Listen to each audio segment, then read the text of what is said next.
All right, man, peace.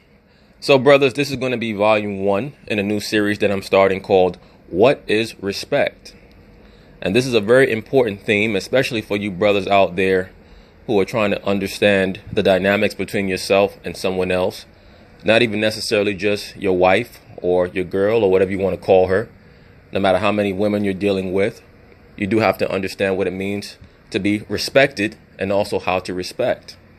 And so many brothers, because they're being raised in these black matriarchal environments, don't understand what it means to be respected by your significant other, because you're so accustomed to being disrespected and marginalized from your youth, from your childhood upward. Whether it's your mother or your older sister or your auntie or your cousin or what have you. Many young black boys are raised in environments where they become accustomed to being marginalized, denigrated, and demeaned, talked down to in public. And they become quote unquote grown men. And they think that this is something natural when it comes to dialogue between themselves and a woman. They don't understand what toxicity is in communication.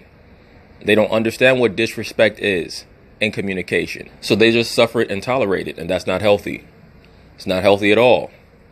And that's why so many so-called black men end up locked up, end up dead, because they agree to the rules of engagement that are established from their youth by many of the black matriarchal figures in their life. And the man or a man is not supposed to communicate in the way that a woman does. To be quite honest with you, even women today are not supposed to be communicating in the manner that they do. But it's very difficult for them to be moderated and improved because they're the ones raising the boys. So now the boys are growing into male adults that think like women, that act like women, aka they're simps. They're females trapped in a man's body, a female spirit trapped in a man's body. So therefore, they don't have as good an idea as they should have between what's healthy and what's not healthy when it comes to communication and what you should expect from your significant other as well as what you should expect from yourself. Because respect begets respect. If we want to be respected, you have to respect the woman. Once you respect the woman that you're with and she does not respect you, you cut her off immediately. It makes it very easy. The reason why these toxic relationships persist is because neither side understands that they don't know how to communicate. Okay? And then people become accustomed to toxic relationship after toxic relationship and toxic exchange after toxic exchange. And what builds up in them is a tremendous amount of baggage. Now, when you deal with this female, you have to carry all her baggage. And you shouldn't have to do that. So once again, brothers, we have to establish the rules of engagement. And that brings us to this video right here with Miss Beyonce Knowles' mother, Tina Knowles, or as she's known as now, Knowles-Lawson. She was recently married to an actor by the name of Richard Lawson. And we're going to see here that she's going to be asked about the nature of their relationship.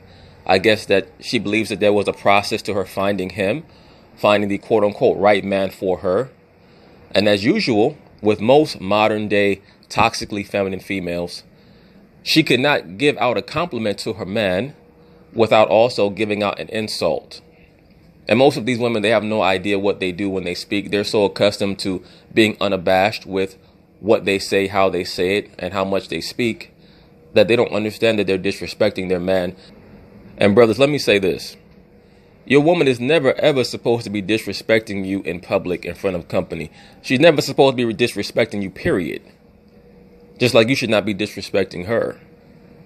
But the woman especially, she's never supposed to be in public talking about what your flaws are or what your foibles are.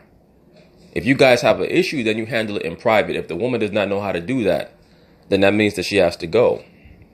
She's not a wife material woman. She's at best a concubine. And I think that we're going to see, as we watch this very short video clip here, that Richard Lawson understands, wow, maybe I made a very big mistake marrying this woman. Just listen to what she says and how she says it about him. So anyway, they're going to talk about it. I'm going to chime in. I envisioned the type of man I wanted. I prayed for the type of man I wanted. And I got pretty much that. Is he perfect? Absolutely not. But now, brothers, did you hear that? Tina Knowles / Tina Lawson stated that she quote unquote prayed for the type of man that she wanted. That's very common for the modern day liberal black female to talk about how she prayed for a good man. They love talking about how they're praying for a good man. Well, we have to understand something. As usual, the modern day liberal female tries to divest herself from her culpability in the quality of men, because as we all know, the woman believes that the only authority that is above her is the state, the government. So therefore, she utilizes the government to assist her in raising the children. Are the caliber of men today low? Pretty much yes. But that's because there's no continuity in culture. These little boys are not being raised in households with a male figure. And part of that is because the so-called black female, the liberal black female, has been confederate with the government in removing the man from the home. So now you have to pray for a good man, as opposed to assuming that you're going to be married to a good man because you've seen manhood in your life or in your home for the entirety of your childhood. And Tina Knowles was probably raised with a father in the home. She's older, so she probably was. Who knows? But many of these older females embrace many Luciferian ideologies, i.e. feminism, in the late 70s going into the 80s. And they were the first generation of females who cut off their nose to spite their face. As I've stated numerous times on this channel, many modern day females are upset, not because there aren't any good men in this society, but because they had a good man and they blew it.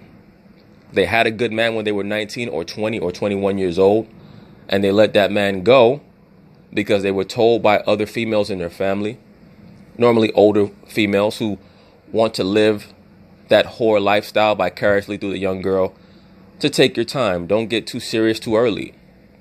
Or she was told by her jealous homegirls, and she did not realize that her homegirls were jealous of her. Why are you getting so serious with Malik for? There are a lot of other dudes out here who like you. Malik ain't even that good looking. He's not even that rich. Why are you studying him like that? But Malik treated her very well.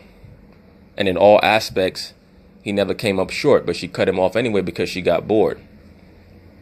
That leads to these females going from man to man throughout their 20s. And by their early 30s, they want to lock a man down. Many times they can force a man into being locked down. And then after a couple years, they get bored with that man as well. That leads to them making a series of mistakes into their 30s. And then they get into their early 40s and they start, quote unquote, praying for a man. This person here, Tina Knowles, I believe that she's in her late 50s, early 60s, talking about she was praying for a man. She said, is he perfect? Absolutely not. Why would she say that unsolicited? Her man is sitting right there next to her. Why would she feel the need to put that out into the street that, quote unquote, he's not perfect? She's not perfect either. So I guess they fit well together because neither one of them are perfect. I have news for brothers, and I'm sure that most of you know this already. None of us on the earth are perfect.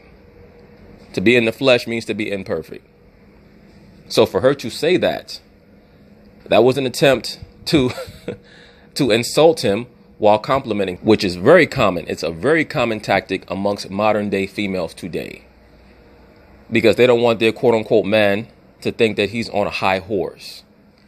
So they have to bring him down a couple of pegs. Now look at his face. He's looking at her with suspicion. Like, bitch, who are you talking about like that? I'm sitting right here. You understand? That's the look that many men have after they sign that marriage contract and realize that things are not going to get much better with this female. Once the woman becomes accustomed to you, then they let who they really are out. And you have to hope that whoever they let out is a good person, because that is who you'll be dealing with for the entirety of your marriage.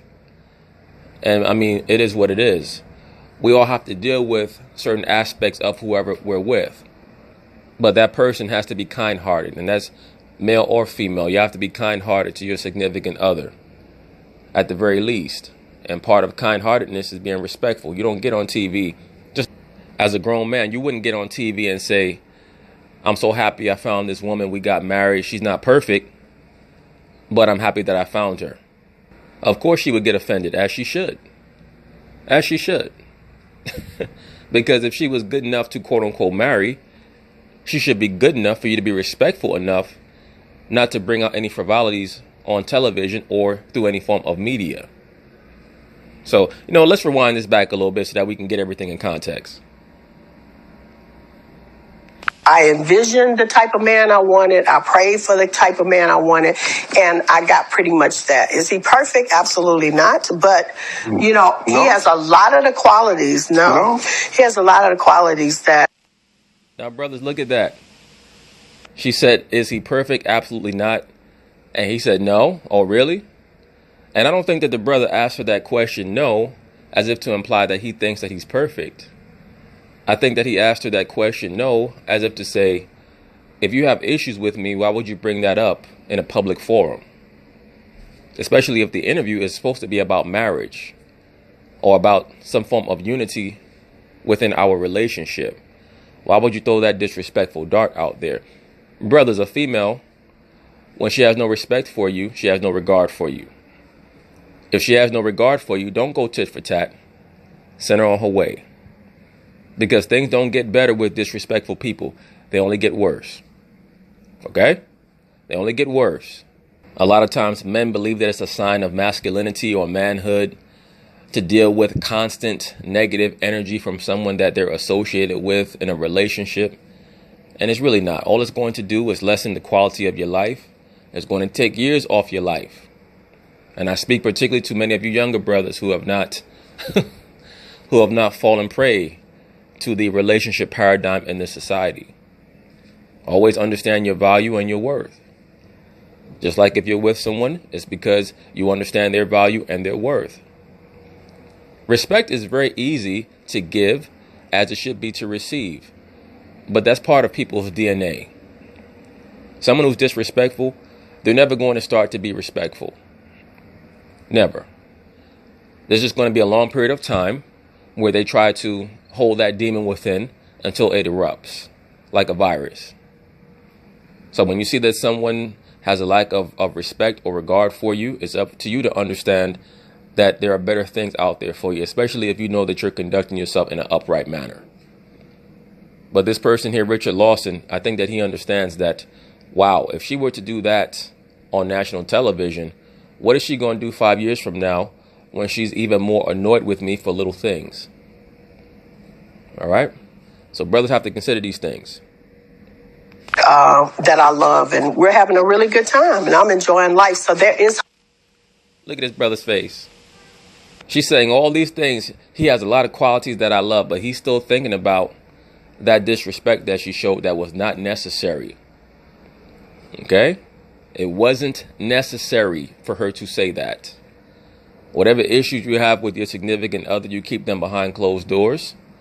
And if it's meant for y'all to not be together, then you discuss those things in private. You don't run on television. And really the reason why she did that was to show that, once again, as I always tell you, brothers, the number one altar of the modern day liberal female is her feminist altar. She was trying to signify to the other feminists out there that, yes, there are good men out there. Now, he still ain't shit, but at least he's good enough. That's really what she was saying. And he's getting annoyed because he's like, damn, this broad is really off as hell. Remember, he's older.